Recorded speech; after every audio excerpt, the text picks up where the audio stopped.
As far as I know, the Palestinian delegation will not be at the UN for the session on Palestine other than online. They will come in online. There will be a worldwide revulsion at Israel's behavior, and there will be strong support throughout the world for Palestine. And again, the United States government profoundly discredits itself and unfortunately brings us, the American people, into this by violating international law on the rights of delegations to come to the United Nations. We are the host institution, and this administration is only doing what Israel says. There is no American foreign policy. People should understand there is only Israeli foreign policy implemented by a kind of puppet regime in the United States. Did you say puppet? I did. I said that we're just following along. Right. We're pulled on the strings by the Mossad, by the Israeli government, our Congress. We have members of Congress sitting, listening to this war criminal just in recent days, who tells them about all the virtues of Israel as Israel is committing a genocide just nearby where the American congressmen sit. It's not only a disgrace and a dereliction of duty, it is a culpability of the American political class because it is a direct complicity in genocide. And one of the most important points about the 1948 Genocide Convention is that every country has the responsibility to stop a genocide. It's the most grievous, heinous crime on the planet. And not only is the United States political class not stopping it, it is actively complicit in it. It's a big, thick, detailed text. It has 258 paragraphs, all of them very thick with evidence and with legal analysis. It's an extraordinarily deep, penetrating, and horrifying document. Horrifying in that it lays out in full clarity the Israeli commission of genocide that is underway just as we speak.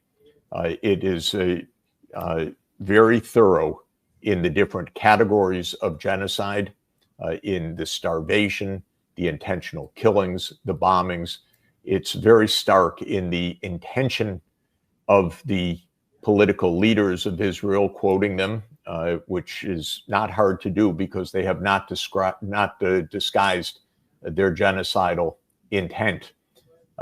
So it's a compelling document, shocking, but shocking about a circumstance that is the most shocking on the planet.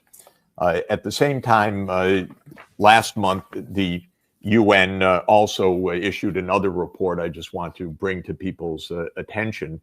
It's called the Integrated Food Security Phase Classification Famine Review Committee, Gaza Strip, August 2025. Again, it's a completely thorough, systematic, professional, detailed, evidence-rich report that its highlight says the Famine Review Committee has determined that famine, IPC Phase 5 technically, is currently occurring in Gaza, in the Gaza Governorate. Furthermore, the FRC projects famine thresholds to be crossed in other governorates in the coming weeks. There are hundreds of thousands of people being starved to death right now, being starved to death. If this continues and we have mass starvation, Israel will never live this down. Whether Israel survives this, I don't know. But if we have the mass deaths that would be the continuation of a starvation campaign that's underway, I frankly cannot see how the state of Israel could survive that. What becomes of these reports, and what government actions do you expect will be taken? I mean, how much more horror does the world have to witness before some force restrains Netanyahu and his colleagues? The problems are basically the Trump government, the Trump White House. The Israeli government is murderous, but the Trump government is complicit, and it provides the means for Israel's mass murder. It provides it in many ways. It provides the armaments, it provides the financing, it provides the diplomatic cover. Whenever there is an attempt, for example, under the UN Charter, to introduce a security force or a ceasefire, the United States vetoes that. When there's a proposition that the state of Palestine be admitted to the United Nations so it has some protection for the Palestinian people, the United States vetoes this. It's basically two against the whole world at this point. The United States, and it's not the American people, mind you, as we talk about each week. The American people overwhelmingly are aghast and distraught at Israel's rogue criminality and wars, crimes against humanity. This is an executive branch, maybe the people on Epstein's list, maybe the people who've been bribed in other ways, maybe people who have whatever delusional motivation they think they have. But this is a small group in the United States that sides with a murderous group in Israel to commit genocide. And a number of American big tech companies are actively involved in this. And I think this is also important to understand. Microsoft, Google, Amazon, OpenAI, Dell, and Palantir all provide a tremendous amount of digital support, cloud services, AI systems to support the Israeli Defense Forces. They are complicit in this genocide. So this is something that we'll learn more about. The fighting will stop and people will enter Gaza, and the scenes and the findings will be more horrific than people apparently understand at this moment. And if this mass starvation occurs, we'll see the emaciated corpses. Israel will not live that down. It can't. So Israel really has a decision to make, in my view, about its survival. I regard the three leaders of Israel, there are four leaders, Herzog, Netanyahu, Ben-Gvir, and Smotrich, as, first of all, mass murderers. Second, of course, guilty of the crime of genocide. And third, completely delusional. Delusional that they think that Israel will somehow stand, given what it's doing. Delusional that any attack on Israel is somehow anti-Semitism. It has nothing to do with anti-Semitism at all. These people are delusional. But what about Marco Rubio? What about President Trump? What about our senior officials? They're also under international law, complicit. Yes. They are responsible. The borders are going to open up. The fighting is going to stop. We're going to see what has happened. And there's going to be responsibility and accountability for this. So I really don't know what these people are thinking. But this is a small group committing a massive crime. And President Trump is not able to issue pardons for international war crimes of Americans that have been complicit in this. You mentioned the Speaker of the House of Representatives. You could add the United States ambassador to Israel. You could add certainly the Secretary of State and whoever encourages Trump to do this. There's something particular about international law of genocide, since it is the maximal crime. There is also legal responsibility and legal accountability. So punishments are meted out for the crime of genocide after the fact, but there's also an active responsibility to stop a genocide that is ongoing right now. Again, I don't know whether anybody in the White House or the State Department has a shred of decency and honesty about this. We have a very narrow line for our Constitution right now, because Congress is completely uninterested in Article 1, which is congressional responsibility. We have no congressional responsibility at all. So the only check on the Trump administration's assertions of unbridled power are the courts. All across the United States, the courts are ruling one by one that what Donald Trump is doing is illegal,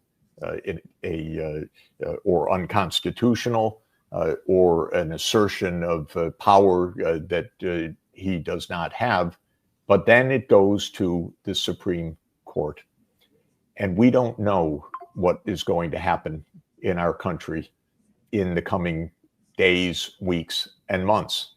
Because if the Supreme Court decides that the idea of checks and balances, that the Article 3 institutions of our Constitution, that is the courts, will not limit the executive power, and we already have a corrupted and busted Congress, then Trump will do what he wants. He will call the troops out where he wants. He will call ICE where he wants. And of course, the rumors are flying of all of the further and further exceptions of power that he has planned. I have no idea whether these are true or not, but our constitutional system is based on checks and balances, that there are three branches of government, that the executive branch, Article 2 branch, it has the checks and limits of its power by the Article 1 branch, the Congress, and Article 3, the courts. Article 1 has surrendered. It barely exists. Our Speaker of the House is perfectly useless in protecting our rights or congressional prerogatives. He is completely an instrument of the executive power. When it comes to the Supreme Court, we don't know. John Roberts, the Chief Justice of the Supreme Court, is my classmate from my class at Harvard University nearly 50 years ago. If he destroys the American constitutional system, this will be, I can't say how great a tragedy, but that is a responsibility now that a few people have. They may uphold the constitutional order, or they may absolutely crush it. Most constitutional orders eventually come down. Maybe ours will come down in days or weeks or months.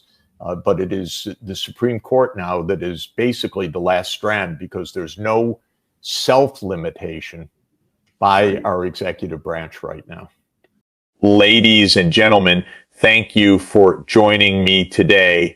Let me begin with a simple question.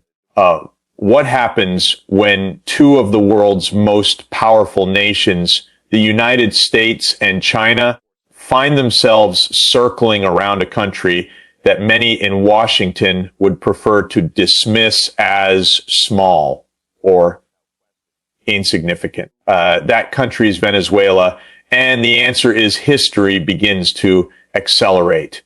Venezuela, long caught in the crossfire of global geopolitics, is now at the very center of a clash that could reshape U.S.-China relations for the decade ahead. Venezuela is not just about oil, though oil is at the heart of this story. It possesses some of the largest proven reserves in the world. For the United States, Venezuela has long been viewed as part of its so-called backyard, the Western Hemisphere, where Washington seeks to dominate political outcomes. Yet for China, Venezuela represents opportunity, access to energy, new markets, and a diplomatic chance to challenge U.S. hegemony in Latin America. China's growing involvement in Venezuela is not just a matter of trade or simple diplomatic outreach. It is a deliberate and highly strategic move that reveals how Beijing intends to shape the balance of power in the Western Hemisphere. For decades, Latin America was regarded in Washington as its exclusive sphere of influence, a region where no other major power was allowed to play a decisive role. Yet today, that assumption is being tested in real time. China's calculated decision to deepen its ties with Venezuela is not only about gaining access to vital resources like oil, it is also about projecting influence into a region that the United States has historically considered off limits to competitors. This marks a profound geopolitical shift and one that deserves much closer attention than it often receives. Let us start with the obvious. Venezuela possesses the largest proven oil reserves in the world. This fact alone makes it one of the most strategic countries in global energy politics. But here is the hook.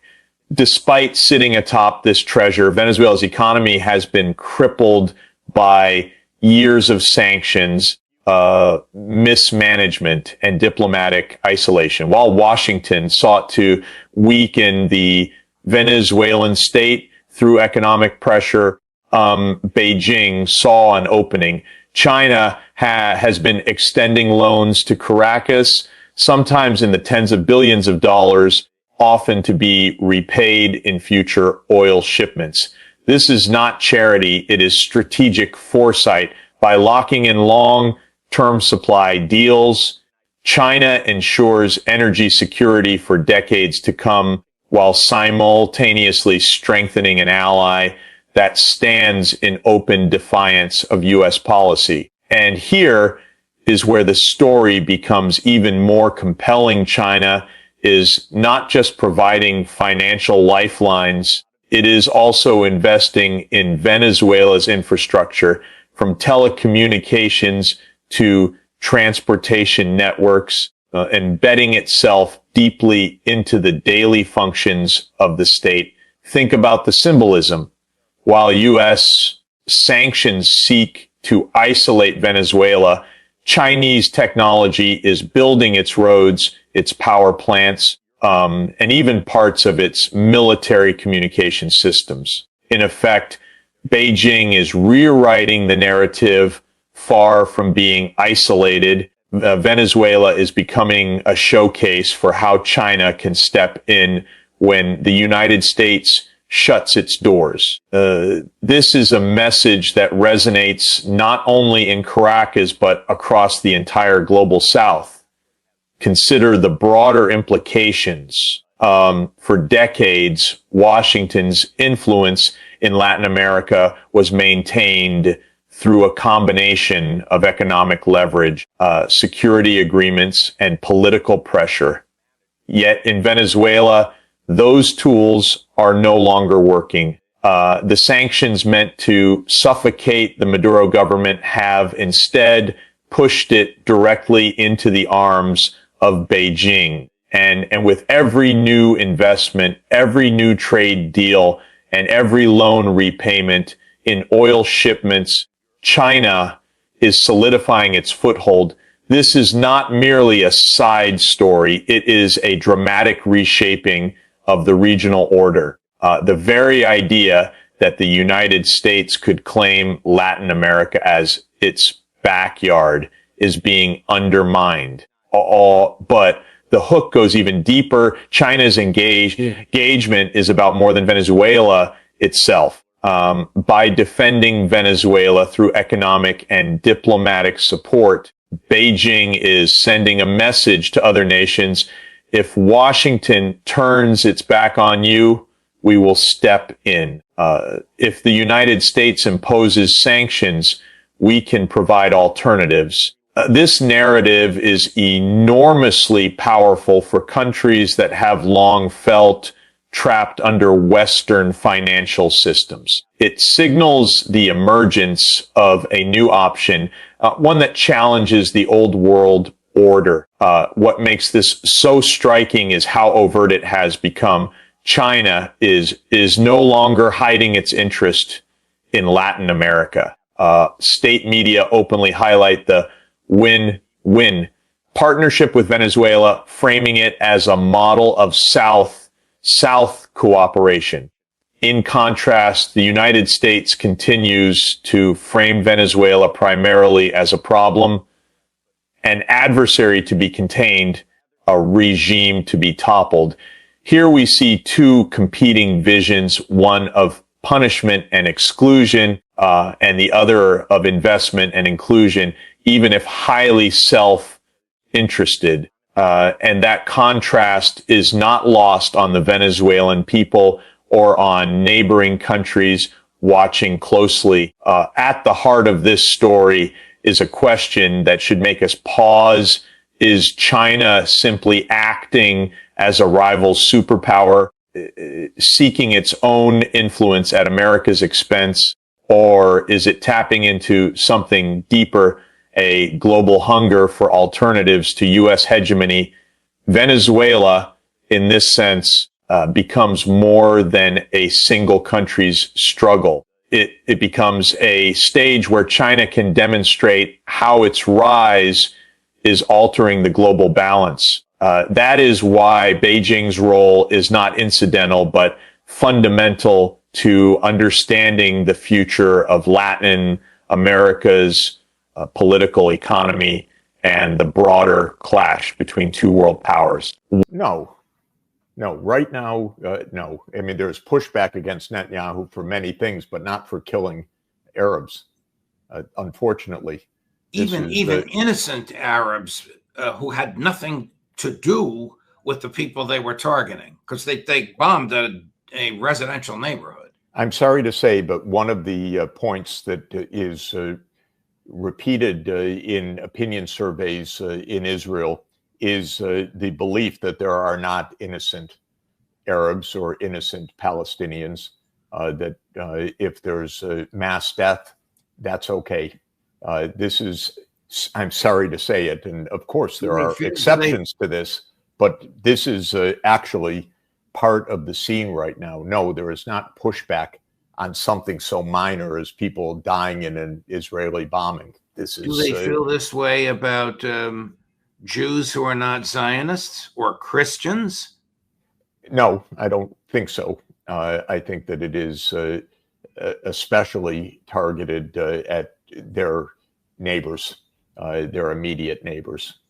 So I think it is targeted specifically at the Palestinians who live among them and are equal in number to the Israelis, yet are being starved to death, murdered, expelled from their homes, or crushed to submission in other ways, or their view of other countries in the region, which they view not as human beings, but only as instrumental one way or another in affecting Israel's capacity to achieve its goal of essentially what they call Greater Israel, which is complete control over Palestine and parts of other countries in the region, parts of Lebanon, parts of Syria.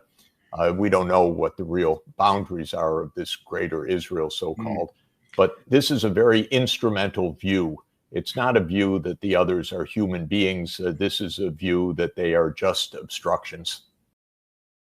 Washington's strategy toward Venezuela over the past decade has been built on the premise that maximum pressure would break the political order in Caracas, undermine Nicolas Maduro's hold on power, and restore a government more aligned with U.S. interests.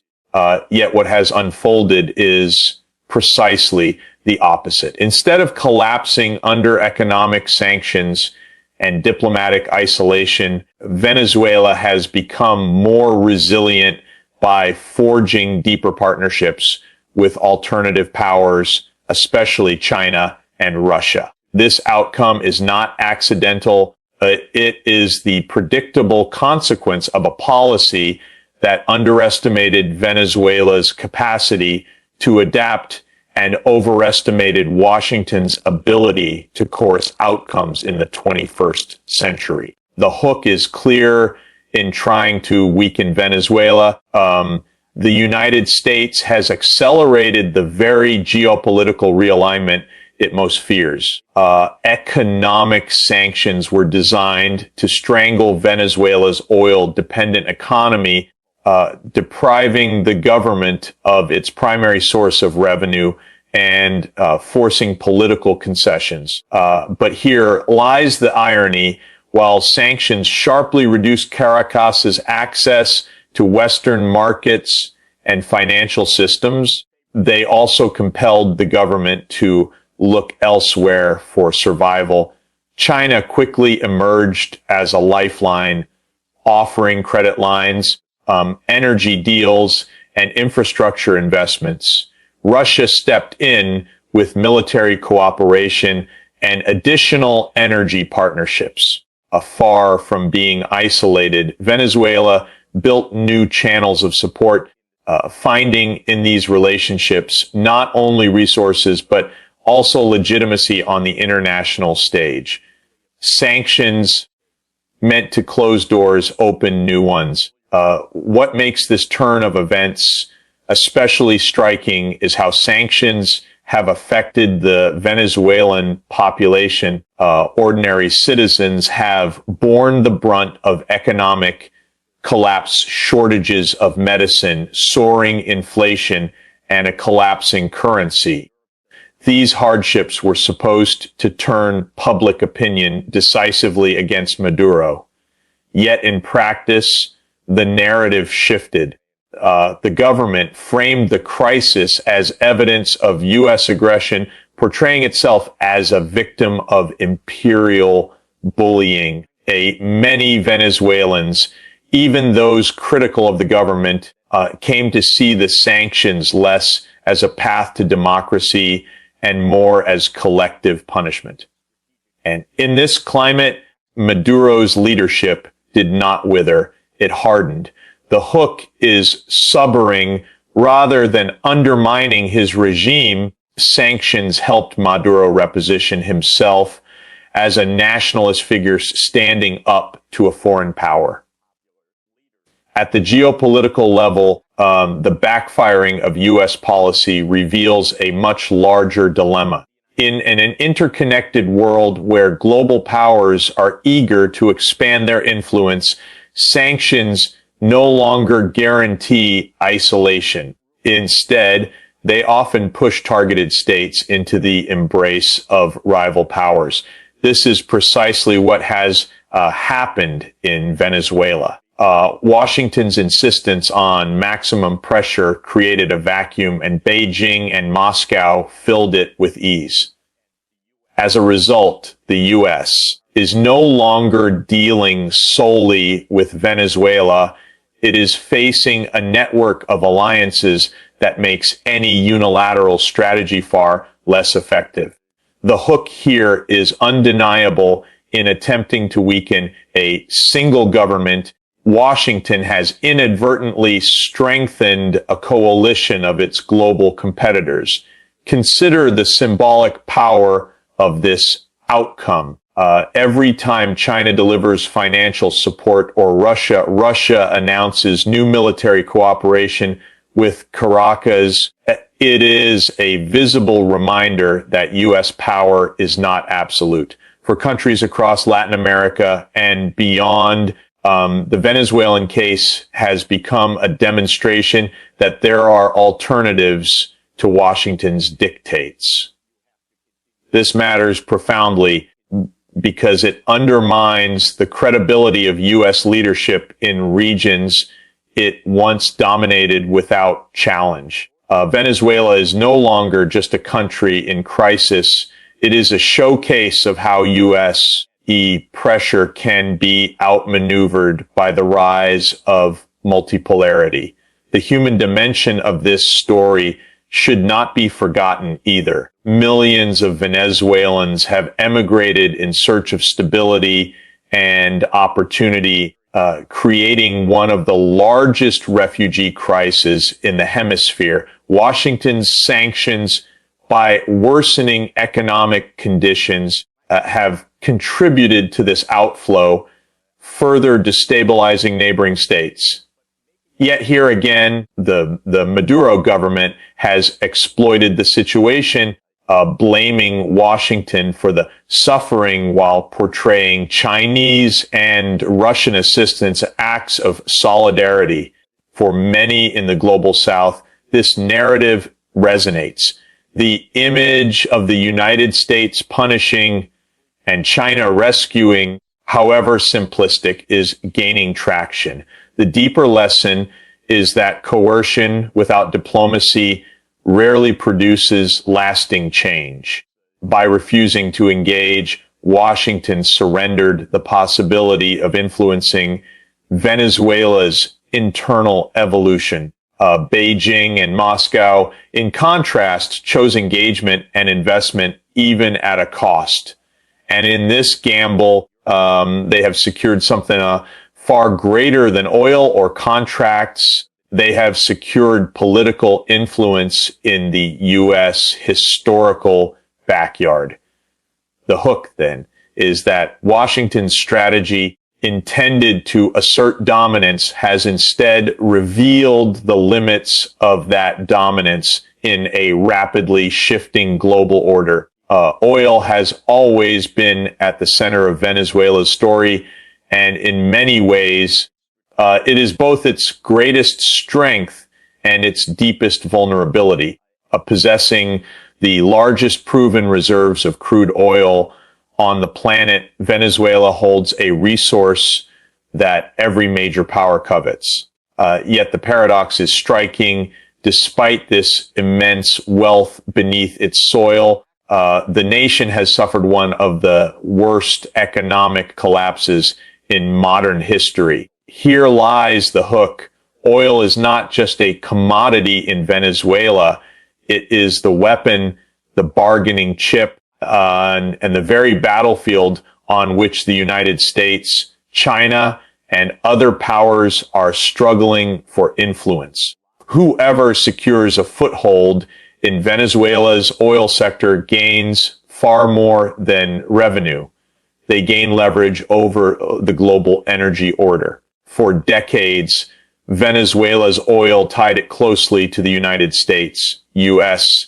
refineries were among the largest buyers of Venezuelan crude, and for Washington, that arrangement guaranteed both proximity and control. But the sanctions regime and years of political hostility severed that relationship.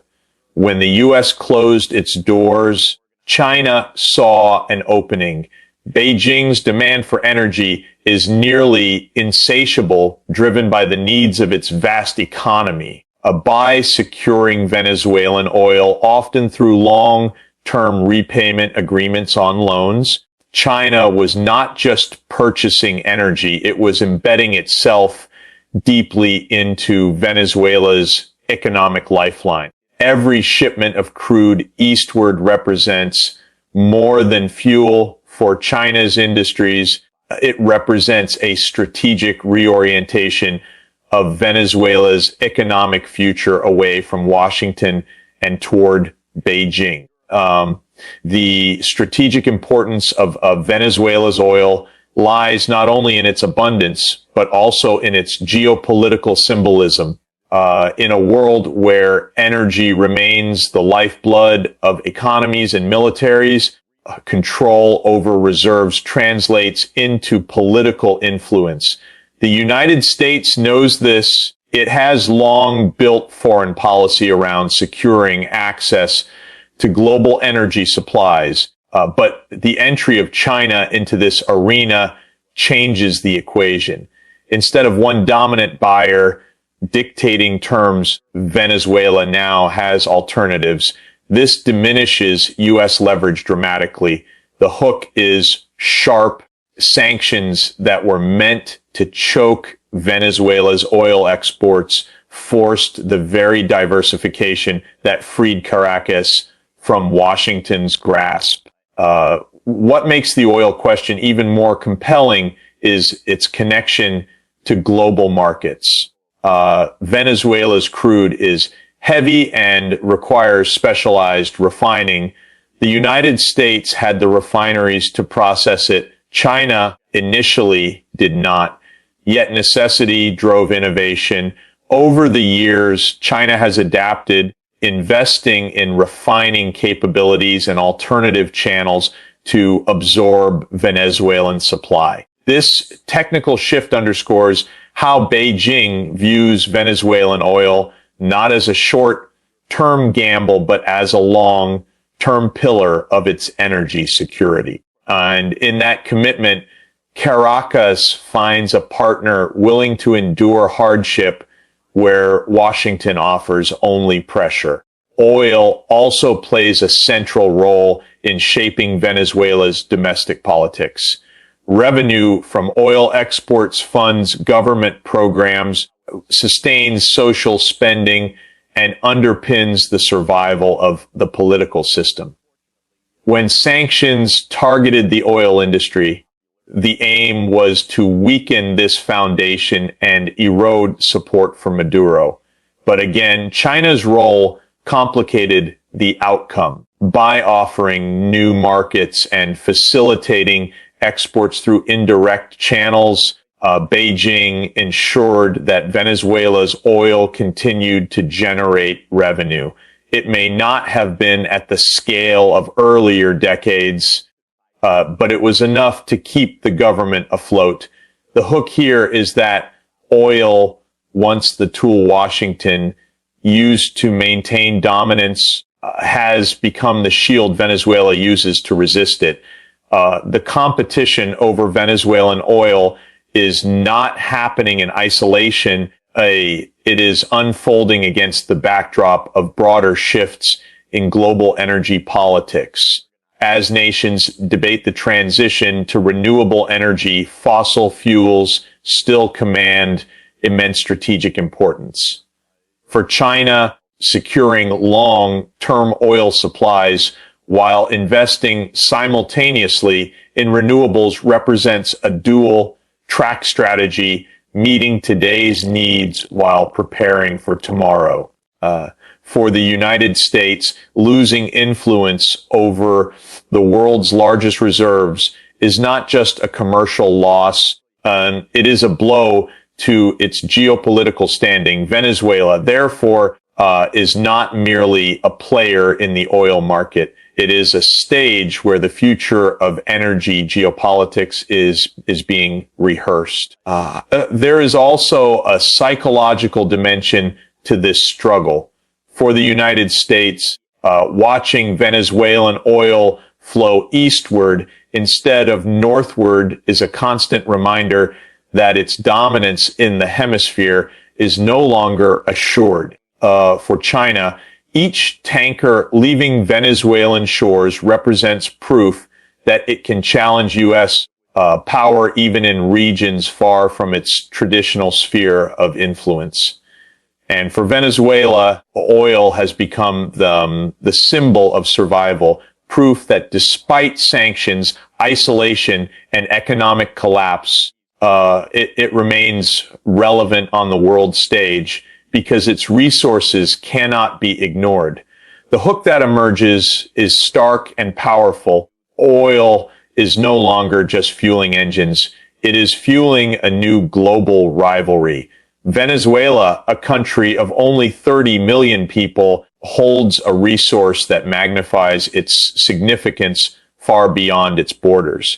In the contest between the United States and China, oil is not simply a commodity. It is the currency of power, the trigger of alliances, and the spark that could ignite broader confrontations in the years to come. Well, I know that the Arab nations have been meeting pretty much round the clock in the Gulf region. And then just today, I was with a number of senior diplomats. There are meetings going on at the United Nations now. This is a very serious matter because Israel attacked a country that was not involved in this conflict, other than facilitating mediation that the United States ostensibly was supporting. And this is an ally of the United States with a large military base in Qatar. So this attack sent a message to the Arab world that the United States would not protect the Arab world against attacks from Israel, that Israel operates with complete impunity in the region. The United States government does whatever Israel says. And I think that this is leading to a very serious assessment by countries in the Arab region about the meaning of the U.S. foreign policy in this context. In other words, Israel is understood for what it is, a rampaging rogue state that operates outside of international law. But the United States was judged by at least some of the countries in the region to have some glimmer of responsibility vis-a-vis Israel's illegal behavior. And that seems now to have been decisively disproved. The clash over Venezuela is not only about oil sanctions or the survival of one government. It is a reflection of a much deeper transformation underway in the international system. For much of the past 3 decades, the United States has operated under the assumption of a unipolar world, one in which it set the rules and others were compelled to follow. But today, that model is eroding, and Venezuela has become one of the clearest examples of the shift toward a multipolar world. The hook is simple yet profound. What looks like a regional dispute is, in fact, a stage on which the future of global order is being contested. For Washington, Venezuela has always been more than just another Latin American nation. It is a test case of whether the United States can still enforce its will in what it considers its own hemisphere. The Monroe Doctrine, though formally outdated, still casts a long shadow in U.S. strategic thinking. Latin America should remain firmly under U.S. influence. Yet China's bold entrance into Venezuela upends this logic. By providing investments, loans, and diplomatic backing, Beijing signals that Latin America is no longer a closed arena, but part of a global chessboard where multiple powers now have a role. This is not just about economics. It is about rewriting the geography of influence. The emergence of multipolarity becomes clearer when we observe the resilience of Venezuela despite relentless U.S. pressure. Under a unipolar order, sanctions and isolation would have likely succeeded in forcing political change. But in a multipolar system, targeted states can turn to alternative patrons. Venezuela has done exactly that. China provides financial and technological support. Russia adds military cooperation and intelligence sharing. Turkey facilitates trade, and even Iran supplies oil in defiance of U.S. sanctions. The web of relationships that sustains Caracas is a visible demonstration of how power now operates distributed, diversified, and no longer controlled by a single hegemon. The hook here is that Venezuela is not merely surviving. It is surviving because the world has moved beyond Washington's monopoly.